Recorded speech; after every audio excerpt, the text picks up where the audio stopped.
Había una mujer en un pueblo pequeño del norte de India, que todas las mañanas salía al patio antes de que el sol terminara de subir. No iba a regar, no iba a sembrar, iba a recoger. Con sus manos arrugadas por décadas de trabajo, seleccionaba con precisión las hojas más jóvenes de una planta que nadie había plantado ahí. Aparecía sola, entre las grietas del barro seco y los bordes del muro de adobe. Sus nietos la veían desde la ventana sin entender del todo qué hacía. Para ellos era hierba, para ella era el desayuno. Esa mujer se llamaba Savitri. Tenía 73 años, no tomaba ningún suplemento, no conocía la palabra magnesio, y sin embargo su cuerpo funcionaba con una energía que avergonzaba a mujeres 30 años menores que ella. Dormía bien, sus músculos no se contracturaban, su corazón latía tranquilo, su mente estaba clara, y todo ese tiempo el secreto estuvo en esas hojas con polvo blanco que recogía cada mañana. Ahora detente un momento. Piensa en cuántas veces has sentido ese cansancio profundo que no se va con dormir. Ese agotamiento que está ahí desde que te despiertas. Los calambres en las piernas a mitad de la noche. La tensión en los hombros que no desaparece aunque te masajeen. La ansiedad sin motivo aparente que aparece en las tardes. El sueño interrumpido. La sensación de que tu cuerpo está trabajando en contra de ti. Los médicos te mandan análisis. Los análisis salen normales, y tú sigues sintiéndote mal sin que nadie pueda explicarte por qué. Hay algo que muy pocos te han dicho. Más del 60% de la población en países occidentales tiene deficiencia de magnesio, no porque no coman, sino porque lo que comen ya no contiene lo que debería contener. Y mientras tanto, en los pasillos de tu supermercado, hay suplementos de magnesio en todas las formas posibles. Óxido, citrato, glicinato, malato. Cada uno con su promesa, cada uno con su precio. La industria global de suplementos de magnesio mueve casi 7.000 millones de dólares al año. 7.000 millones. Y la planta más rica en magnesio que existe crece sola, gratis, en la grieta de la banqueta frente a tu casa, y la llamas maleza. Esto no es un accidente. Esta es la historia de cómo algo que alimentó civilizaciones durante miles de años fue borrado sistemáticamente del conocimiento popular, y de cómo esa borradura nos está costando nuestra salud, nuestro dinero y nuestra autonomía. Pero también es la historia de cómo puedes recuperarlo. Antes de que existieran los supermercados, antes de que existieran las cápsulas de gelatina rellenas de polvo procesado, antes de que un laboratorio decidiera qué minerales necesitas y en qué dosis, hubo personas que sabían leer el territorio que habitaban. Sabían qué crecía en el borde del camino. Sabían qué hoja aliviar un calambre, cuál daba energía para el trabajo del campo, cuál nutría a los niños durante el invierno cuando los cultivos principales escaseaban. Ese conocimiento no era magia, era observación acumulada durante generaciones, era sabiduría encarnada en el cuerpo de mujeres como Savitri, en la memoria de pueblos que hoy muchos llaman primitivos, pero que vivían con una comprensión del mundo natural que nosotros, con todos nuestros laboratorios, apenas comenzamos a redescubrir. En el año 1950, unos trabajadores daneses estaban cortando turbas cerca del pequeño pueblo de Tolund, en Dinamarca. Sus herramientas golpearon algo que los detuvo en seco. Era un cuerpo, tan bien conservado, tan intacto, que creyeron que se trataba de una víctima reciente. Llamaron a la policía, pero aquel hombre había muerto hacía más de 2400 años. Lo llamaron el hombre de Tolund. Su rostro estaba tan perfectamente conservado que parecía dormido. Los rasgos faciales completos, la expresión tranquila, la piel todavía presente después de 24 siglos. Pero lo que realmente cambió todo no estaba en su cara, estaba en su estómago. Décadas después, investigadores del Museo Nacional de Dinamarca analizaron con tecnología moderna el contenido de su última comida. Encontraron cebada, lino, trigo, sarraceno silvestre, distintas semillas, distintas plantas, pero una aparecía en mayor proporción que casi todas las demás, la misma planta de la que hablamos hoy. Para ese hombre, hace más de 2000 años, no era maleza, era alimento. Alimento cultivado, seleccionado y consumido con intención. No era algo que comía por desesperación o por ignorancia. Era parte de su dieta normal, de su sistema alimentario cotidiano. Y no fue un caso aislado. Otros cuerpos hallados en pantanos del norte de Europa, conservados de forma similar por las condiciones del suelo, mostraron patrones parecidos. Las hojas y semillas de esta planta fueron cosechadas y consumidas hace más de 3000 años en múltiples regiones de Europa. No era una recolección improvisada, era cultura. Ahora viaja hacia el oeste. A unos 8000 kilómetros de Dinamarca, en lo que hoy conocemos como el territorio que va desde Missouri hasta Ohio, algo notable estaba ocurriendo hace aproximadamente 5000 años. Pueblos indígenas de Norteamérica, sin ningún contacto con Europa, sin ninguna comunicación con Asia, llegaron de manera independiente a una conclusión idéntica. Esta planta vale la pena. No solo la recogían, la cultivaban, la seleccionaban, la almacenaban. Construyeron alrededor de ella y de sus parientes botánicos un sistema agrícola completo que los arqueólogos hoy llaman el complejo agrícola del Este. Y aquí viene el dato que desafía todo lo que te enseñaron sobre la historia de la alimentación.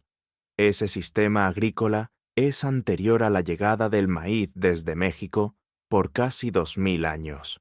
Durante 2 milenios, antes de que el maíz llegara a ser el alimento central de muchas civilizaciones americanas, distintos pueblos prosperaron gracias a cultivos que hoy la mayoría llamaría sin dudar malezas. En sitios arqueológicos como Russell Cave, en Alabama, se encontraron semillas de esta familia guardadas de forma sistemática, conservadas con cuidado, manejadas como lo que eran, un recurso alimentario de primera importancia. Y ahora viene la comparación que va a incomodarte. ¿Has comprado quinoa alguna vez? Seguramente sí. La quinoa es hoy el superalimento de moda, el orgullo de las tiendas orgánicas, el ingrediente estrella de los restaurantes saludables. Puede costar más de 300 pesos mexicanos por kilogramo, y en Europa o Estados Unidos, aún más. La quinoa pertenece al género botánico Chenopodium. Nuestra planta también. Son parientes cercanas, familia directa, y cuando los investigadores han comparado sus perfiles nutricionales lado a lado, han encontrado algo que las marcas de quinoa prefieren que no sepas. El Chenopodium album, la maleza gratuita, puede mostrar perfiles de aminoácidos y concentraciones de nutrientes superiores a los de su famosa prima. La maleza puede superar al superalimento. Entonces, ¿qué contiene exactamente esta planta? En 100 gramos de hojas frescas, los análisis modernos encuentran aproximadamente el 96% del requerimiento diario de vitamina C, el 73% de vitamina A, el 37% de riboflavina, el 31% de calcio. Todo eso con apenas 43 calorías. Comparada con la espinaca, contiene aproximadamente el doble de vitamina B1, el doble de vitamina B2, cerca de 3 veces más vitamina C y alrededor de 3 veces más calcio. Comparada con la kale, puede aportar 2 veces y media más vitamina A, y entonces llegamos al número que lo cambia todo. Investigaciones que compararon especies silvestres comestibles con verduras comerciales de supermercado encontraron que esta planta puede contener hasta 5 veces más magnesio que hojas como la lechuga, la espinaca o la col. 5 veces. No en una cápsula, no en un polvo de color pastel dentro de un frasco con etiqueta sofisticada. En una planta que crece sola, sin pedirte nada, sin cobrarte nada, en el espacio que existe entre una piedra y otra de tu jardín. Pero hay algo más que las marcas de suplementos nunca te van a explicar. porque si lo hicieran perderían clientes. El magnesio en una pastilla llega a tu cuerpo solo, aislado, sin contexto. Tu sistema digestivo tiene que trabajar para procesarlo, y dependiendo del compuesto, la absorción puede ser baja, muy baja, o directamente problemática para tu estómago. El magnesio en una planta llega acompañado. Viene con fibra, con enzimas, con otros minerales, con compuestos que tu cuerpo ha aprendido a procesar a lo largo de millones de años de evolución. Viene en un lenguaje que tus células reconocen. Tu cuerpo sabe comer. No siempre sabe procesar un laboratorio. Y hay otro detalle importante. Muchas hojas verdes populares, incluyendo la espinaca, tienen altos niveles de oxalatos. Estos compuestos se unen al calcio y al magnesio dentro del intestino y dificultan su absorción real. Lo que entra no siempre es lo que llega. Las investigaciones sobre el Chenopodium album sugieren una interferencia menor de oxalatos en comparación con otras verduras de hoja. Eso se llama biodisponibilidad. Y una biodisponibilidad superior significa que más de lo que comes llega realmente a donde tu cuerpo lo necesita. Ahora regresa a Savitri en su patio al amanecer. Ella no sabía nada de biodisponibilidad. No había leído ningún estudio científico. No tenía una aplicación que le calculara sus macros. Pero su cuerpo sabía. Y el conocimiento de su abuela sabía. Y el conocimiento de la abuela de su abuela también sabía. Durante generaciones, familias enteras en el norte de India cocinaban estas hojas oscuras, cubiertas con ese polvo blanquecino natural para preparar curris y paratas en invierno. Más de 300 millones de personas en el sur de Asia las consumen cada semana. En Nepal las llaman betu y son parte esencial de la alimentación de montaña. En Turquía se recogen desde hace generaciones. En México, cocineras tradicionales las conocen como quelite y las incorporan a tamales, caldos y guisos. El conocimiento nunca desapareció del todo. Solo fue desconectado del discurso dominante. Solo fue silenciado por sistemas que no podían ganar dinero con algo que crece gratis y que no necesita empaque para demostrar su valor. Y aquí está la pregunta que quiero que te lleves contigo hoy. ¿Cuánto conocimiento esencial ha sido borrado de tu vida no porque fuera falso, sino porque no era rentable para alguien más? ¿Cuántas plantas, cuántas prácticas, cuántos saberes ancestrales desaparecieron de tu mesa, de tu jardín, de tu memoria familiar? Porque un sistema decidió que era más negocio venderte una cápsula que enseñarte a ver lo que siempre estuvo frente a tus ojos. La historia de esta planta no es solo botánica, es la historia de cómo el conocimiento popular fue reemplazado por el conocimiento comercial, de cómo la autonomía alimentaria fue convertida en dependencia de mercado, de cómo aprendimos a no ver. Pero lo que una vez fue borrado puede ser recordado, y lo que crece solo no necesita que nadie le dé permiso para volver. En la próxima parte, vamos a ir más adentro. Vamos a entender exactamente cómo y por qué esta planta fue etiquetada como maleza, qué intereses se beneficiaron de ese olvido, y qué significa para tu cuerpo, para tu bolsillo y para tu familia comenzar a verla de otra manera. Porque la historia no terminó hace 2400 años en el estómago del hombre de Tolund. Está ocurriendo ahora, en la grieta de tu banqueta, en el borde de tu jardín, en el espacio entre lo que te vendieron que necesitas y lo que siempre estuvo disponible para ti. Hay un momento exacto en la historia donde algo cambia. No es un decreto oficial, no es una votación, no es una conspiración filmada en una habitación oscura con hombres de traje fumando. Es algo más silencioso, más gradual y por eso mismo, mucho más difícil de detectar. Es el momento en que una cultura decide qué merece nombre y qué no, qué merece espacio en la mesa y qué debe ser arrancado de raíz, qué conocimiento se transmite y cuál se deja morir con los ancianos. Ese momento Ocurrió con esta planta. Y para entender cómo, primero necesitas entender algo sobre el poder de los nombres. Piensa en el cilantro. En muchos países de habla inglesa, durante décadas existió una confusión. Llamaban coriander a las semillas y cilantro a las hojas, como si fueran plantas distintas. Pero eventualmente, el mundo gastronómico aclaró la situación. Se estableció que ambas cosas vienen de la misma planta. Se unificó el lenguaje. Y gracias a esa claridad, el cilantro entró con paso firme a las cocinas del mundo, a los recetarios internacionales, a los mercados globales, a las bases de datos de nutrición. Una identidad clara produce una presencia estable. Ahora piensa en nuestra planta. En India la llaman batua o batua. En Nepal, betú. En Turquía tiene su propio nombre regional. En México la conocen como quelite o pie de ganso, según la zona. En Estados Unidos su nombre más difundido es Lamb's Quarters. En botánica su nombre oficial es Chenopodium album. En España a veces se le llama cenizo. En algunas regiones de América del Sur tiene otros nombres todavía. Una sola planta. Al menos 6 nombres ampliamente distintos en diferentes idiomas y tradiciones, y decenas de variaciones regionales dentro de cada uno. ¿Qué ocurre cuando una planta tiene demasiados nombres y ninguna identidad unificada?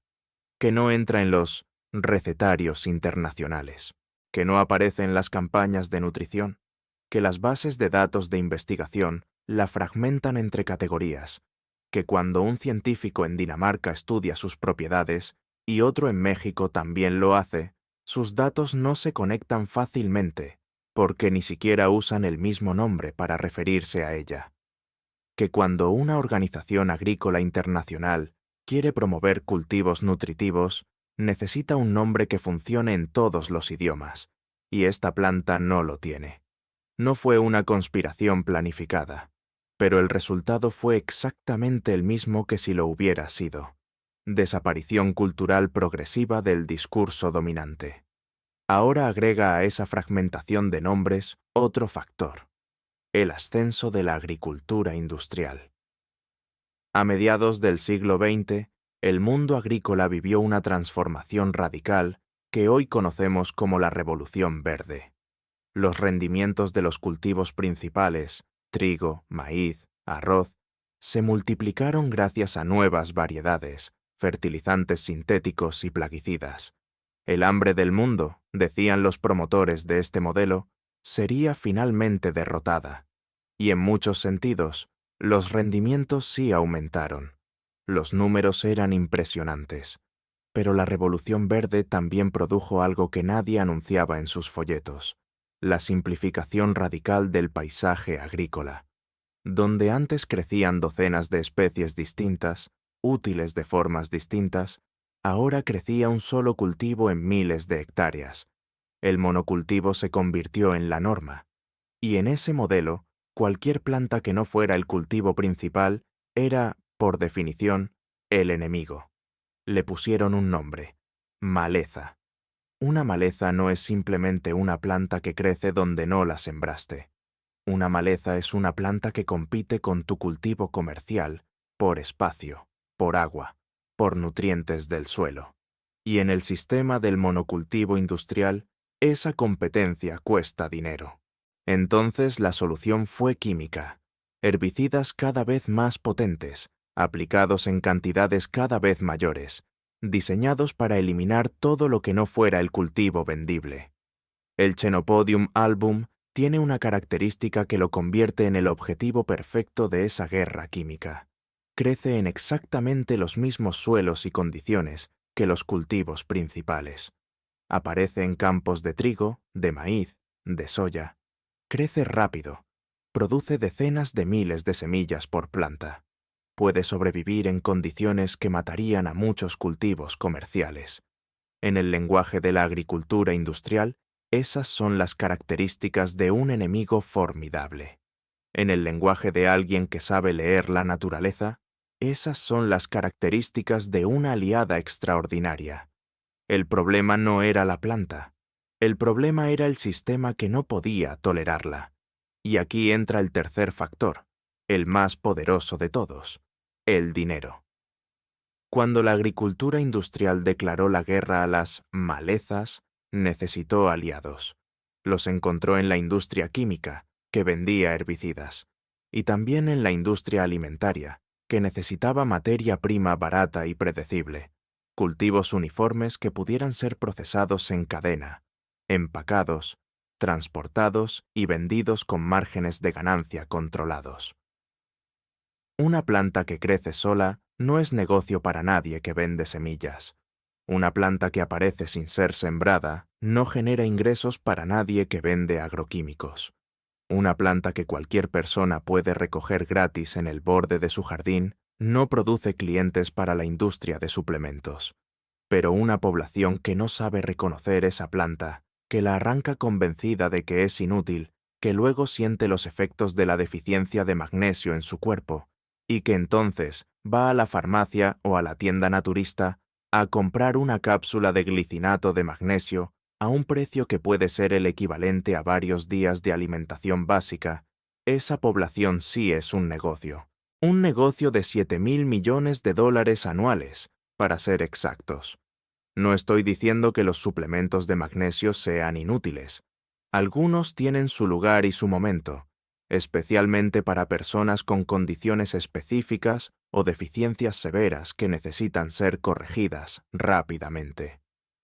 Lo que sí estoy diciendo es que el sistema que te vende esa cápsula tiene todos los incentivos del mundo para que tú nunca aprendas a ver la planta que crece sola en tu jardín. Porque si la ves, si la reconoces, si la cocinas, si la disfrutas, si tu cuerpo siente la diferencia, dejas de ser su cliente. Y en un mundo donde la publicidad, los medios de comunicación, los algoritmos y hasta la educación alimentaria están profundamente influenciados por intereses comerciales, el silencio alrededor de una planta gratuita y nutritiva no es accidental, es funcional. Pero volvamos a la planta, porque hay algo en su historia que va mucho más allá de la economía. Hay algo que toca directamente lo que significa ser humano en el siglo XXI. Existe un concepto que los antropólogos llaman extinción de la experiencia. No se trata de la extinción de una especie, sino de la extinción de la relación entre esa especie y las personas que alguna vez la conocieron, la usaron, la nombraron, la cocinaron.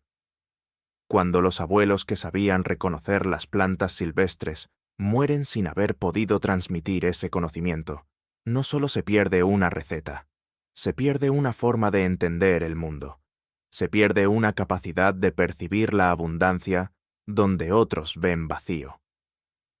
Eso es exactamente lo que ocurrió con el Chenopodium album en Occidente. Las abuelas europeas que lo recolectaron para alimentar a sus familias durante la Segunda Guerra Mundial, cuando las cadenas de suministro colapsaron y los cultivos tradicionales escasearon, esas mujeres sabían algo vital. Sabían que el territorio nunca está completamente vacío si sabes mirarlo. Sabían que entre las ruinas de un sistema pueden crecer los alimentos del siguiente. Muchas de esas mujeres murieron sin enseñarles a sus nietos lo que sabían, porque cuando terminó la guerra y los supermercados volvieron a llenarse, ese conocimiento pareció innecesario, incluso vergonzoso, asociado a tiempos de crisis y carencia que todos querían olvidar. Y así, silenciosamente, en el espacio entre una generación y la siguiente, se rompió un hilo que había permanecido intacto durante milenios. Ahora quiero que pienses en tu propio cuerpo. Piensa en el magnesio no como un número en una etiqueta nutricional, sino como lo que realmente es, un mineral que participa en más de 300 reacciones enzimáticas en tu cuerpo. 300. Está involucrado en la producción de energía a nivel celular, en la síntesis de proteínas, en la regulación del sistema nervioso, en la contracción y relajación muscular, en el control del azúcar en sangre, en la regulación de la presión arterial, en la calidad del sueño. Cuando tu cuerpo no tiene suficiente magnesio, no falla una sola cosa. Empiezan a fallar muchas cosas al mismo tiempo, de formas que parecen no relacionadas entre sí. Los calambres nocturnos que te despiertan con dolor en la pantorrilla, la tensión crónica en el cuello y los hombros que no cede con nada, el corazón que de repente sientes que late de forma irregular, aunque los médicos digan que todo está bien, la dificultad para conciliar el sueño, aunque estés agotado, la ansiedad que aparece sin razón aparente, especialmente en las tardes, los dolores de cabeza que se vuelven más frecuentes, la fatiga que es diferente al cansancio normal, más profunda, más persistente, más difícil de nombrar. ¿Te suena familiar alguno de estos síntomas? Si es así, no estás solo. Los estudios epidemiológicos modernos sugieren consistentemente que entre el 50 y el 60% de la población en países occidentales no alcanza la ingesta diaria recomendada de magnesio. Y esa ingesta recomendada ya es, según muchos investigadores, conservadora comparada con lo que el cuerpo humano realmente necesita para funcionar de forma óptima. Pero hay algo que los estudios raramente mencionan. El problema no empezó ayer. Empezó cuando dejamos de comer como comían nuestros ancestros. Durante cientos de miles de años, el ser humano obtuvo sus minerales de plantas silvestres, de raíces, de hojas, de semillas que recogía directamente del entorno que habitaba. Esas plantas habían desarrollado sus propios sistemas para extraer minerales del suelo, concentrarlos y presentarlos en formas que el cuerpo humano podía aprovechar eficientemente. El Chenopodium album es un ejemplo perfecto de ese proceso. Sus raíces profundas le permiten acceder a capas del suelo que los cultivos comerciales, con raíces superficiales, nunca alcanzan. Concentra minerales, entre ellos el magnesio, en concentraciones que las verduras de supermercado simplemente no pueden igualar. Y además, crece en los suelos que muchas veces se consideran degradados o pobres, los bordes de las ciudades, los lotes abandonados, las grietas del pavimento, los márgenes de los campos, lugares que el sistema agrícola industrial no puede usar ni vender, pero que esta planta convierte en fuente de nutrición. Hay una historia que me parece necesario contarte aquí, porque ilustra algo que las estadísticas no pueden capturar. En Polonia, durante los años más duros de la posguerra, muchas familias rurales sobrevivieron el invierno gracias en parte a lo que crecía en los bordes de sus parcelas, plantas que los agricultores industriales de hoy clasificarían sin dudar como malezas, entre ellas el Chenopodium album. Las mujeres de esas familias sabían identificarlo desde niñas, sabían en qué momento del año recogerlo, cómo prepararlo, cómo combinarlo con los pocos ingredientes que tenían para crear comidas que sustentaran a una familia durante semanas. Ese conocimiento era transmitido de madres a hijas con la misma naturalidad con la que hoy se enseña a usar un smartphone. Pero cuando Polonia se modernizó, cuando los supermercados llegaron y los programas de televisión empezaron a hablar de dietas y nutrición usando el lenguaje de las marcas comerciales, ese conocimiento comenzó a parecer anticuado. Las hijas de esas mujeres lo dejaron atrás. Las nietas ya no lo conocían. Y hoy, las nietas de esas nietas compran suplementos de magnesio en farmacias europeas y se preguntan por qué siempre están cansadas. El conocimiento no murió porque fuera falso. Murió porque fue reemplazado por algo más conveniente para el mercado. Y aquí está el punto central que quiero que entiendas profundamente, porque cambia la forma en que ves no solo esta planta, sino todo el sistema alimentario moderno. La salud de una población no es un accidente. Es el resultado de las decisiones colectivas sobre qué se cultiva, qué se vende, qué se enseña, qué se recuerda y qué se olvida. Y muchas de esas decisiones no las toman los médicos, ni los nutricionistas, ni los ciudadanos. Las toman las empresas que ganan dinero con determinados resultados.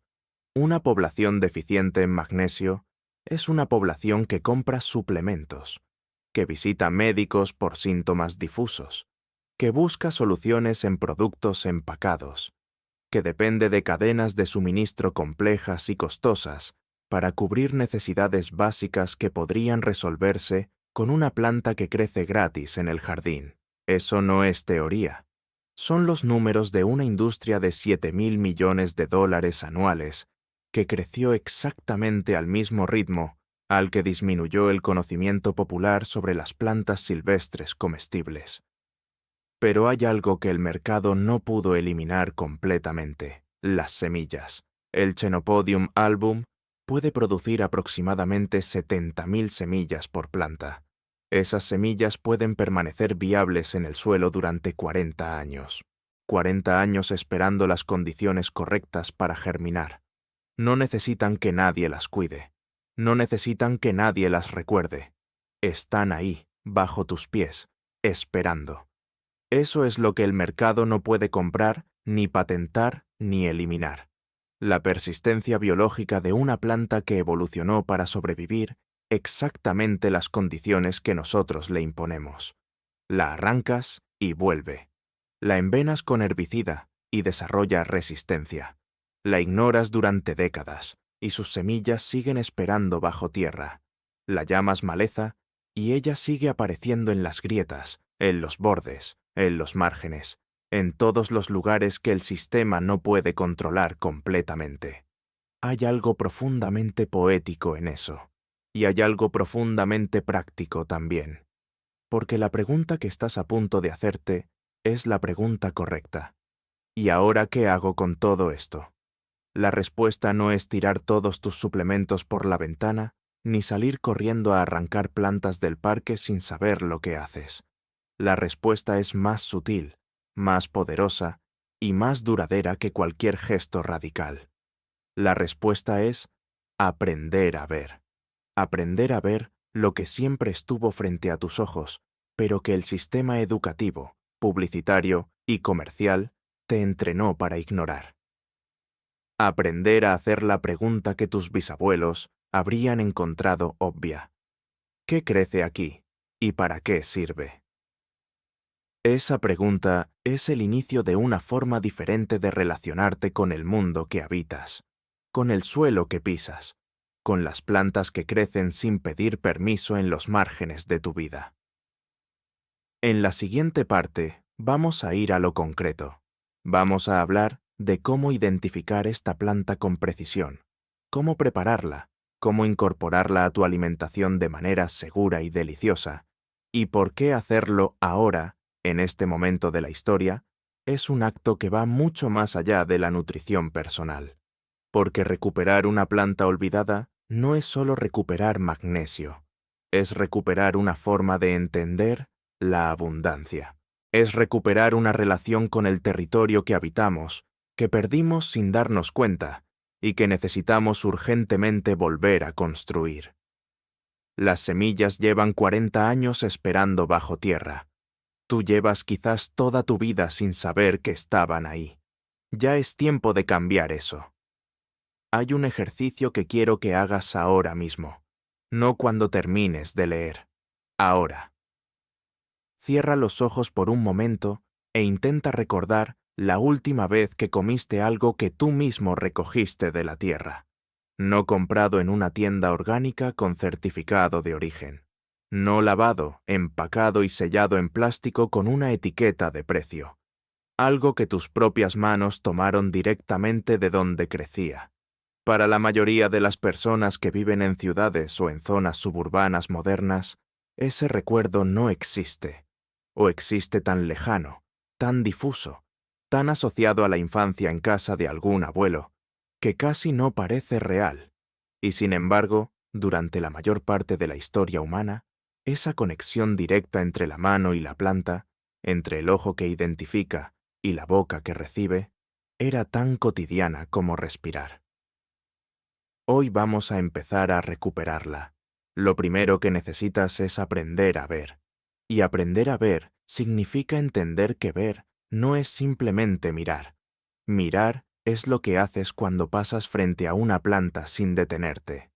Ver Es lo que ocurre cuando sabes qué buscar, cuando tienes en tu mente un mapa de características que te permite distinguir lo comestible de lo que no lo es, lo nutritivo de lo que no aporta nada, lo valioso de lo que el sistema te entrenó a ignorar. El Chenopodium album tiene características visuales muy específicas que, una vez que las conoces, hacen que la planta sea sorprendentemente fácil de identificar. La primera señal, y la más distintiva, es ese polvo blanquecino que cubre las hojas más jóvenes y los tallos superiores. No es suciedad, no es hongo, es una secreción natural de la propia planta, una especie de película cerosa que la protege y que desaparece al lavarla con agua.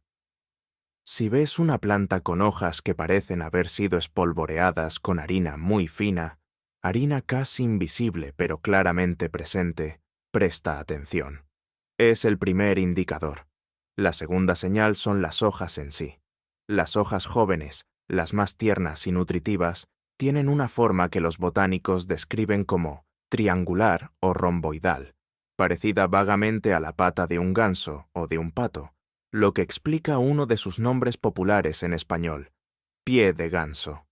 Los bordes no son lisos, tienen dientes irregulares, pequeñas ondulaciones que le dan un contorno levemente dentado.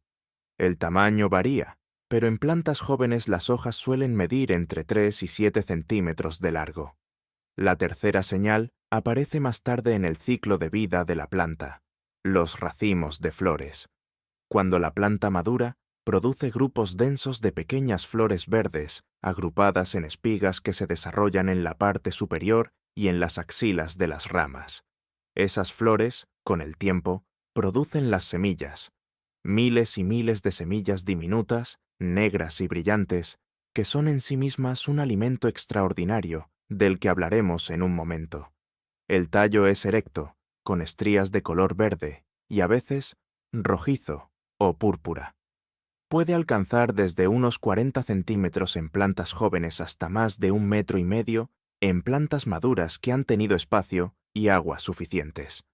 Ahora, la pregunta que muchas personas tienen en este punto: ¿cómo sé que no me estoy confundiendo con algo dañino? Es una pregunta completamente válida y merece una respuesta honesta. El Chenopodium album tiene algunas especies que se le parecen en el mismo entorno. La buena noticia es que varias de esas plantas parecidas también son comestibles o inofensivas. No existe en la mayoría de las regiones del mundo un doble tóxico perfecto del Chenopodium album que sea suficientemente parecido para confundirse con él en condiciones normales. Sin embargo, como con cualquier planta silvestre, la prudencia es sabiduría. La regla de oro es simple: si tienes cualquier duda sobre la identificación, no la consumas hasta estar seguro. Busca fuentes adicionales de confirmación. Consulta una guía de plantas silvestres comestibles de tu región específica. Muéstrasela a alguien que tenga experiencia. Compara con imágenes detalladas de fuentes confiables. El conocimiento responsable no es el que actúa por impulso, es el que verifica antes de comprometerse. Y aquí hay algo importante. Si tienes acceso a alguien mayor en tu familia o comunidad que creció en el campo, que tuvo contacto con plantas silvestres en su infancia, ese es un recurso invaluable que el tiempo está agotando. Pregúntale. Muéstrale la planta. Es posible que reconozca algo que tú nunca viste. Ahora hablemos de dónde encontrarla. Esta planta tiene una característica que la hace especialmente interesante para las personas que viven en entornos urbanos y suburbanos.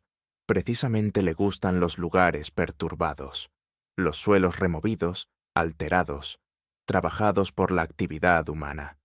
No necesita un bosque prístino ni un campo agrícola especialmente preparado.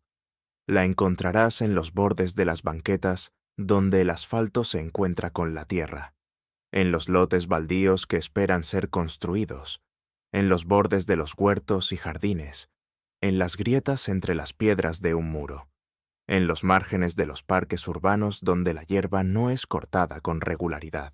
en los solares abandonados que en la ciudad parecen cicatrices del desarrollo, pero que para esta planta son oportunidades. Hay algo que cambia profundamente cuando empiezas a caminar por tu ciudad con este conocimiento activo en tu mente. Los márgenes que antes pasabas sin ver se convierten en algo diferente. Un lote abandonado ya no es solo ausencia de construcción, es un posible jardín silvestre. Una grieta en el muro ya no es solo deterioro urbano, es un espacio donde algo nutritivo podría estar creciendo ahora mismo. Eso no es romanticismo. Es una expansión real de lo que puedes percibir y aprovechar en el entorno que ya habitas. Hablemos ahora de cómo cosecharla. El momento ideal para la cosecha es cuando la planta es joven, cuando mide entre 15 y 25 centímetros de altura. En ese punto, las hojas están en su momento más tierno. Su sabor es más suave y su textura es más agradable, tanto cruda como cocida. La concentración de nutrientes también es alta en esa etapa temprana. La técnica es simple. Corta o pellizca los extremos superiores de la planta, los últimos 5 a 10 centímetros, que incluyen las hojas más jóvenes y los tallos tiernos. Evita las hojas más viejas y duras de la parte baja, que tienen una textura más fibrosa y un sabor más intenso. Hay una ventaja adicional de este método de cosecha. Si cortas solo la parte superior sin arrancar la planta de raíz, la planta responde produciendo nuevos brotes laterales. Estás estimulando, no eliminando. Una planta correctamente cosechada puede darte múltiples rondas de hojas frescas durante toda la temporada de crecimiento. Los botones florales y las flores jóvenes, antes de que se abran completamente, también son comestibles y tienen un sabor interesante. No los desperdicies si tu planta ya llegó a esa etapa. Y al final de la temporada, cuando los racimos de semillas se oscurezcan y se sequen, viene el momento de la cosecha más poderosa de todas. Las semillas merecen su propio párrafo, porque son extraordinarias. Cuando las cabezas de semillas están completamente secas, puedes desprenderlas sobre un recipiente grande, separar el material vegetal más ligero, usando una corriente suave de aire, y quedarte con miles de semillas diminutas, negras, brillantes, listas para ser usadas. Esas semillas pueden ser tostadas ligeramente y usadas como condimento, con un sabor que recuerda levemente a la quinoa tostada. Pueden molerse para producir una harina oscura y nutritiva que puede mezclarse con otras harinas para hacer pan, tortillas o atoles. Pueden cocinarse directamente como se cocina el amaranto, en agua, produciendo una especie de gachas densas y nutritivas. Y aquí viene el dato que hace que todo esto adquiera una dimensión completamente diferente. Esas semillas pueden guardarse durante años en recipientes herméticos y secos. Algunas investigaciones sugieren viabilidad de germinación de hasta 40 años en condiciones adecuadas. 40 años. Piensa en lo que eso significa. Una planta que produces tú mismo, en tu jardín o en cualquier espacio disponible, te da semillas que puedes guardar durante décadas, que no necesitan refrigeración especial, que no dependen de ninguna cadena de suministro, que pueden ser el inicio de nuevas plantas en cualquier momento futuro que las necesites. Eso se llama soberanía alimentaria, y es exactamente lo que el sistema moderno ha diseñado para que no tengas. Ahora vamos a la cocina, porque de nada sirve saber reconocer y cosechar algo si no sabes qué hacer con ello una vez que lo tienes en las manos. Lo primero que debes saber es que el sabor del Chenopodium album fresco es notablemente agradable. No amargo, no fuerte, no extraño. Es un sabor suave, ligeramente mineral, parecido a la espinaca pero con matices más complejos. Las hojas más jóvenes crudas tienen una textura delicada que funciona perfectamente en ensaladas, mezcladas con otras hojas o usadas solas como base. Para quienes se inician, la forma más sencilla de empezar es exactamente esa. Añadir un puñado de hojas jóvenes bien lavadas a cualquier ensalada que ya prepares normalmente. El sabor se integra sin dominar. La textura es agradable. El aporte nutricional es inmediato. Y psicológicamente, ese primer acto de comer algo que reconociste y recogiste tú mismo produce una satisfacción que es difícil de describir con palabras, pero fácil de sentir en el cuerpo. Para la cocina caliente, las posibilidades son amplias. Salteado con ajo, la preparación más rápida y probablemente la más satisfactoria para empezar. Calienta aceite de oliva o aceite de coco en una sartén a fuego medio. Añade ajo picado fino y deja que suelte su aroma durante unos 30 segundos.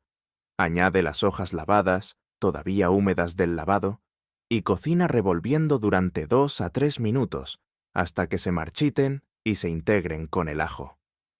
Sal al gusto.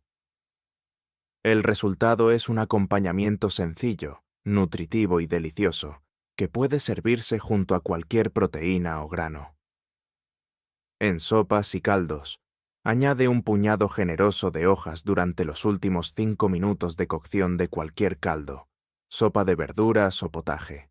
Las hojas se integran suavemente, aportan color verde intenso y elevan el perfil nutricional de cualquier preparación líquida sin alterar su sabor base. En huevos, el salteado de Chenopodium album, con ajo mezclado con huevos revueltos o incorporado a una tortilla de huevo, es una de las formas más completas nutricionalmente de comenzar el día.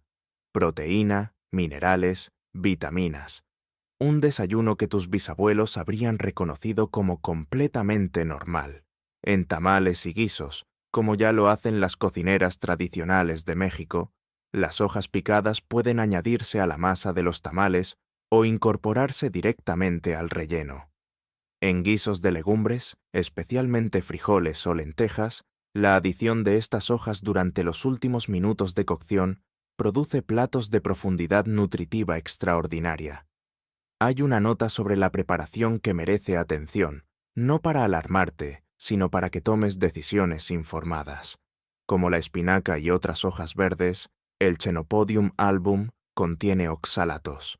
Para la gran mayoría de las personas que lo consumen en cantidades normales, como parte de una dieta variada, esto no representa ningún problema relevante. El cuerpo maneja los oxalatos sin dificultad cuando la dieta es equilibrada y la ingesta de agua es adecuada. Sin embargo, si tienes antecedentes de cálculos renales de oxalato de calcio, o si planeas consumir esta planta en cantidades muy grandes, con mucha frecuencia, un paso simple puede reducir significativamente el contenido de oxalatos, el escaldado.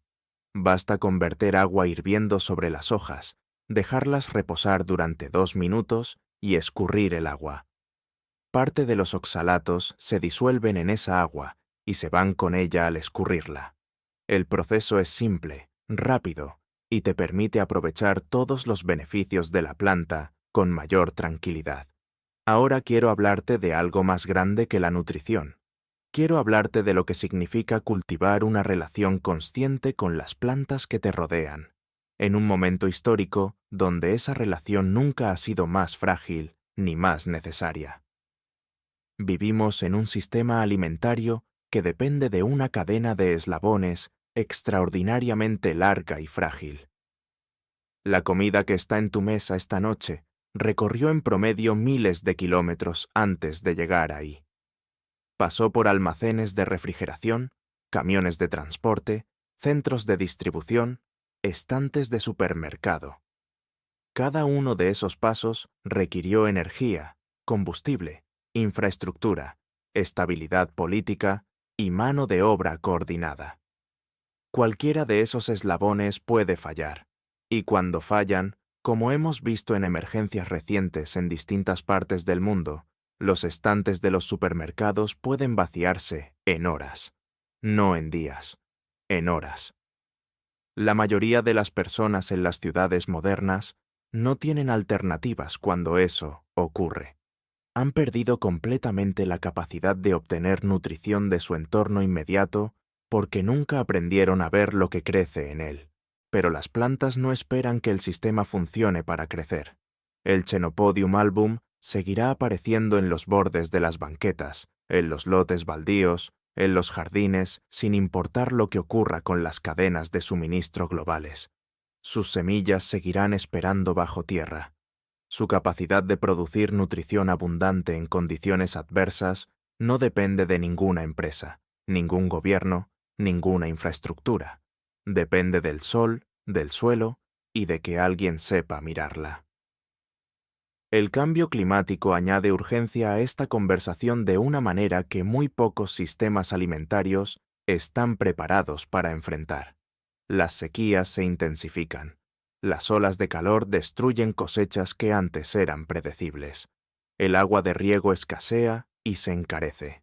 Los suelos degradados por décadas de agricultura industrial producen cada vez menos, con cada vez más insumos. Y en esas condiciones, el Chenopodium album muestra exactamente por qué sobrevivió miles de años mientras otros cultivos iban y venían. Tolera el calor con una eficiencia que plantas más delicadas no pueden igualar. Resiste períodos de sequía que matarían muchas hortalizas comerciales. Crece en suelos pobres, compactados, degradados, los mismos suelos que la agricultura industrial creó y ya no puede usar productivamente. Sus raíces profundas le permiten acceder a agua y minerales en capas del suelo que los cultivos superficiales nunca alcanzan. Mientras los sistemas complejos colapsan bajo el peso del cambio climático, esta planta simple, libre y persistente sigue apareciendo exactamente donde más se la necesita. Quiero terminar con algo que has estado pensando desde el principio de esta historia, aunque quizás no lo hayas formulado todavía en palabras. ¿Por qué me afecta tanto esta historia? No es solo porque sea interesante botánicamente. No es solo porque los números nutricionales sean impresionantes. Es porque en algún lugar profundo, más allá del análisis racional, reconoces algo en esta historia que te habla de una pérdida que tú mismo has sentido sin saber nombrarla. La pérdida de conexión con el mundo natural que te rodea. La sensación de depender completamente de sistemas que no controlas para cubrir necesidades que son fundamentalmente tuyas. La distancia entre tú y el origen de lo que te nutre. Una distancia que se ha vuelto tan enorme que ya ni siquiera la cuestionas porque parece normal. Pero no es normal. Es reciente, es histórica y es reversible. Savitri, la mujer del norte de India con la que empezamos esta historia, no tenía esa distancia. Cada mañana, sus manos tocaban directamente la fuente de parte de su nutrición. Su cuerpo conocía el camino corto entre la tierra y la célula. Ese camino corto no era solo más nutritivo, era más humano. Recuperar esa conexión no requiere abandonar la ciudad, ni rechazar la modernidad, ni convertirte en una persona diferente de la que eres. Requiere algo mucho más simple: aprender a ver lo que siempre estuvo ahí. Requiere salir una mañana con ojos nuevos y mirar los bordes, los márgenes, los espacios entre las cosas donde el sistema no llega completamente. Requiere agacharte, tocar, oler, identificar, llevar algo a tu cocina y transformarlo en comida con tus propias manos. Ese acto, aparentemente pequeño, es en realidad enorme. Es la recuperación de algo que nos fue quitado tan gradualmente que ni siquiera sentimos el momento en que lo perdimos. Las semillas llevan décadas esperando bajo tierra. La planta lleva siglos apareciendo en los márgenes, resistiendo, persistiendo, ofreciendo lo que siempre ofreció a quienes supieran mirar. Y el conocimiento, aunque silenciado, aunque desconectado del discurso dominante, nunca murió del todo. Sobrevivió en las manos de Savitri, en las cocinas del Himalaya, en la memoria de las cocineras de los quelites, en los análisis de investigadores que se negaron a ignorar lo que los números les mostraban. Y ahora está aquí, frente a ti. La pregunta que queda no es si esta planta existe, es si tú estás dispuesto a verla. A veces, la abundancia no llega de donde el mercado quiere que la busques. A veces está en la grieta de la banqueta frente a tu casa, cubierta de un polvo blanco como harina, esperando que alguien que sepa mirar pase por ahí. Hoy, ese alguien puede ser tú.